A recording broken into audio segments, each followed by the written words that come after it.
Hello guys, Hershey again, your Pinay amputee na galang amputee.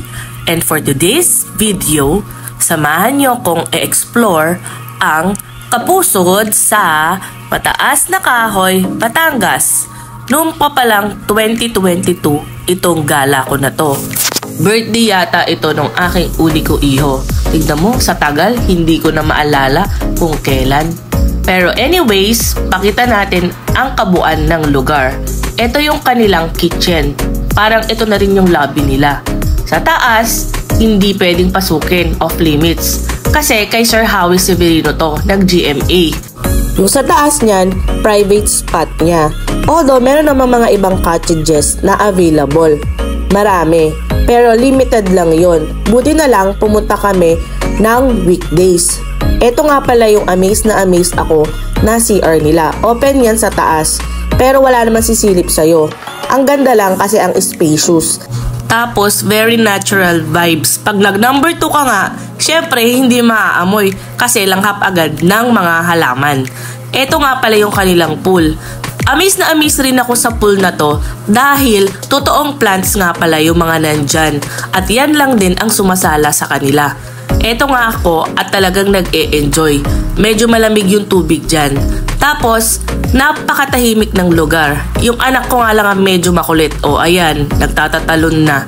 Kasama rin namin dyan si Mamu. Ayun no, parang ayaw pang lumusong. Pero kami mag-ina talagang nag-enjoy na. Dahil yung lake na katabi niyan, hindi ka naman pwedeng mag-swimming doon. Good for viewing lang.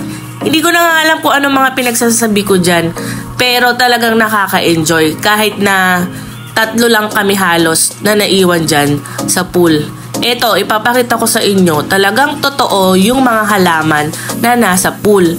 At talagang sila yung nag-filtrate. Tapos yun din yata yung use ng mga bato na to. Sila yung nagiging filtration dyan.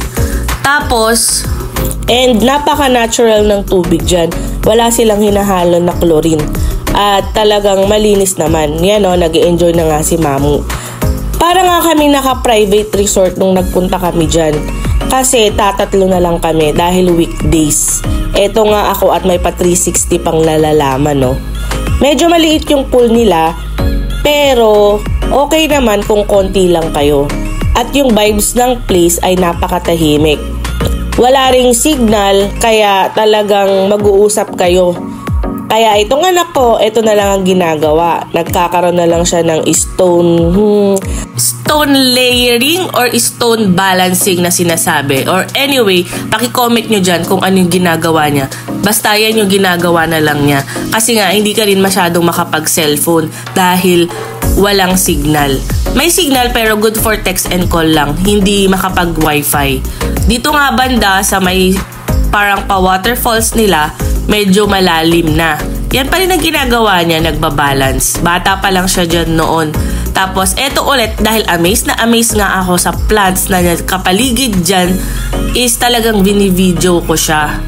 At, hindi nga namin namamalayan yung oras, pero pa-check out na kami dyan by 11 o'clock. Sinulit lang namin. O, sige, bilisan na natin at saka maglulublob na ako. At, paalis na rin kami in a while. Nung pang 2022 ito guys ngayon siguro mas maganda na naman yung improvement ng Kapusod. Sulit naman ang almost 10 hours of travel from Isabela papunta dito. Kasi nakaka-relax na rin naman yung aming ginawa dito. Yun nga lang, another 10 hours na naman pabalik ng Isabela. Yun lang guys, thank you for watching.